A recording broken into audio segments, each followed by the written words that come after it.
All right, we are back with another episode of a YouTube Eat to Take Anime, and I have Brad, aka JD Walker, and I also have Hazard here. What's going on with y'all? What's good? All right, so topic is we're looking forward to the next anime that's going to come out next year, 2023.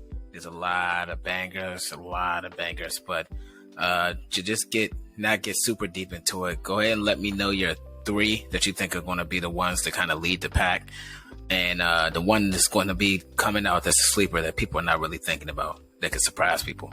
Well, you can go first. All right, so my sleeper and the one I'm most looking forward to will be Solo Leveling. The manga just ended about 4 or 5 months ago. Great manga. Can't wait for the anime. Dark show. A lot of action, a lot of crazy stuff going on with it. Then there's Monster number 8. Really excited about that.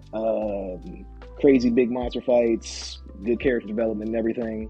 Then, of course, I'm looking forward to seeing the next installment of Jujutsu Kaisen coming out. That show took me by all surprise. Hadn't heard of it till it came out. Great show. Yeah, I think Jujutsu Kaisen season 2 is going to be I know what Brad's going to say, and me and him are definitely the same wave with that with Hell's Paradise coming out. Mm-hmm. Oh, but yeah, but I think if there is one series that can kind of trump that not the Jujutsu Kaisen, well, Jujutsu Kaisen season 2 can trump Hell's Paradise season 1, only because I think that season 2 of Jujutsu Kaisen with the Shibuya arc is ridiculous. One of the best arcs I've read in a long time. Yeah, that's definitely I would agree with that for sure.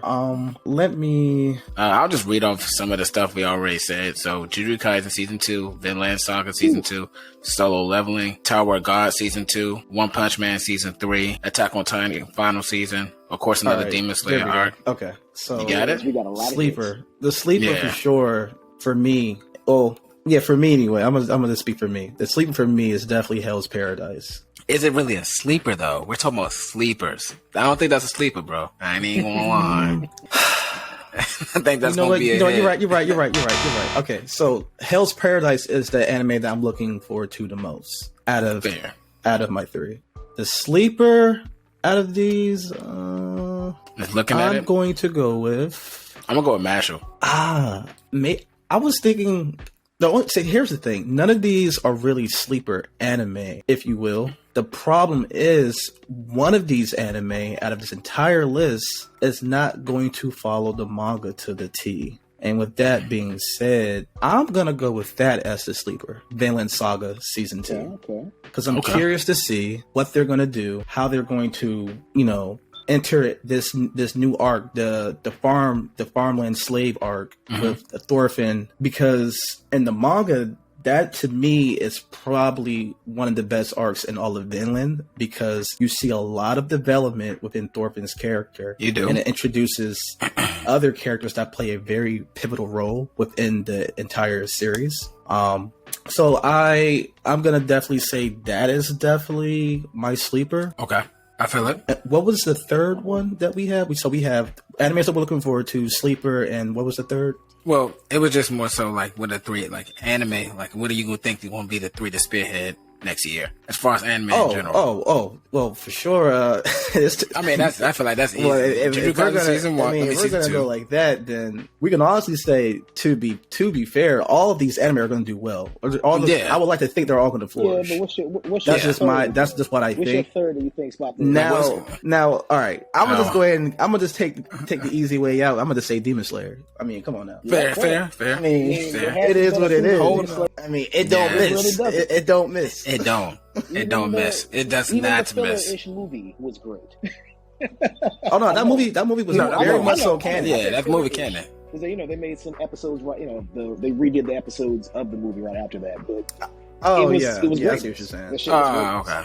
Yeah. Hurt my soul to see my man go like that. But and then with this new season of Demon Slayer, they're going to introduce. Well, they already introduced all the Hashira.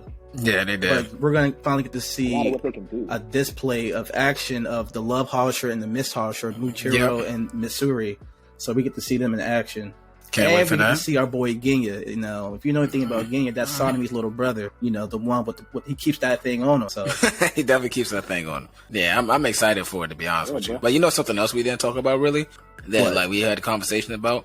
One Punch Man season 3. Season 3 may be it. So the thing with season 3 of One Punch Man, it's going to be great. That's a given. However, I don't think it's going to go all the way to where I want it to go. I don't think it's either. It's definitely going to be the prelude, like the beginning of the entire, Saitama and Garo battle. I'm looking forward to seeing. Yeah, I could be wrong, but I think that's going to be the main focus of season 4. So absolutely. I think season 3 is going to basically be the build up to this. I don't think they're going to go that far. No, we're going to get to see Garo in the progression of becoming an evil asshole. Oh yeah, definitely. Like, well, because right after the fight where it ended in season 2, where he's being lifted off by that bird monster, they announced they make Garo a dragon level threat monster. They do. So he's already climbing the charts. So we're gonna see how season 3 is gonna go. I'm looking forward to that as well. If they don't do Garo, another thing, he's gonna be the final couple episodes of season 3. Definitely. Yeah, absolutely. Another thing I'm looking forward to is Tower of God. I was just about to say that. Yeah, that's like one solo leveling in Tower of God, technically not animated webtoons, but they're so good. Yeah, they are pretty good.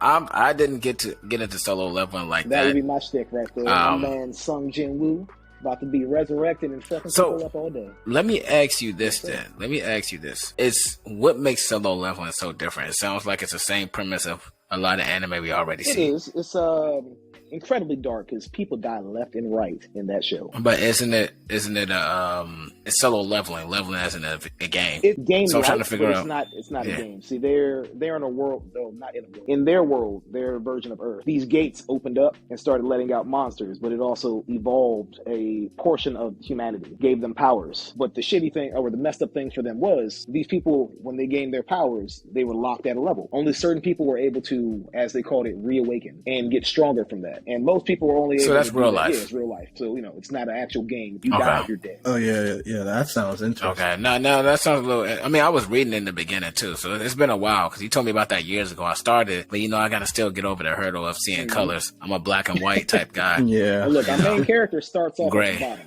E, and he starts off in the thick of it in, like, the first chapter. It goes from there. It's tough times. He gets a really powerful ability that he had to train up throughout the show, but he ends up being the GOAT. Oh, okay. Okay. So I have a question. How do you all feel about this last and final season of Attack on Titan? Well, it's not, not a crazy thing to say that I'm not literally looking forward to it, nor do I care seeing how the manga ended, but is what it is, essentially. Yeah, I'm looking forward to seeing I'm gonna watch there on paper, but on screen, but we already know kind of what's going to happen, and a little disappointed by how things turned out. So it is what it is. Most definitely. So you all don't think that maybe they might try to add a couple things or maybe change slightly off the ending? I don't want filler. They've already been pretty heavily. I don't think they're going to change it. Well, the only reason I'm even saying this is because, as you all know, the manga creator, he actually cried. He actually felt embarrassed because he saw the tweets. He saw the letters that people were saying and the comments that people were saying about how the manga ended and how people were disappointed, how they didn't like how it ended and how it was pretty much crappy. Well, I'm gonna be honest with you, bro.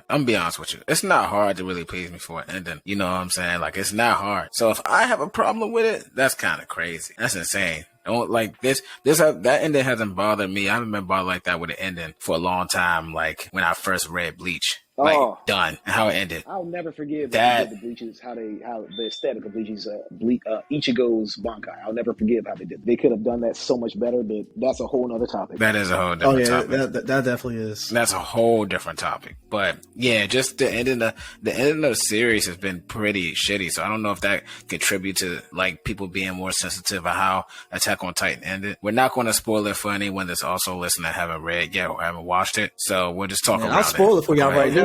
Hey, don't do that. Do that, cuz. Don't do that, son. Everybody dies. Everybody dies. He said everybody dies. All right, let's go. Everybody dies. Speaking of people dying. Also, with that being said, spoiler, non-spoiler, and Jujutsu Kaisen season 2, don't have a favorite character. It's not going to be a traditional shonen where everyone's going to be all right and people going to make it out. Hold on. I don't know about that because I have a favorite character and my character's still flourishing. And the man's name is Yuta. I'm also, hey, it's one of those shows where don't get too comfortable. Yeah. It's at least next season, don't get too comfortable. At the very least. Y'all been put it warned. like this. If your man ain't Gojo or Yuta, don't get comfortable. Or Maki. Stop telling too much, man. Yeah, you're telling too much. Stop it. Stop it. It's crazy. Man, this guy. But okay, so with that being said, I think that concludes like what we have, unless you all have anything else y'all may be looking forward to. I mean, Rurouni Kenshin don't really need too much, to talk about because it's a reboot, and Rurouni Kenshin is going to be like a favorite to everyone because that's kind of something a lot of people grew up with. It's a classic anime. Samurai. Yeah, definitely one of the first of its kind. I wouldn't mind that rewatch, especially with the updated animation and graphics and stuff. So I'll be fine. And actually, finishing up the actual story, like finishing the entire manga series. So that's very important because that last arc is the best arc in my opinion. I think so too. I think that ended on a high note. Some other writers need to take note because Rurouni Kenshin definitely did that. Absolutely did that. Well, guys, I didn't want to hold y'all here too long. Thank you for jumping on this show for this episode. I don't know when I'll have y'all back on. Hey, no, thank you. I guess that concludes this one. All right. Like and subscribe.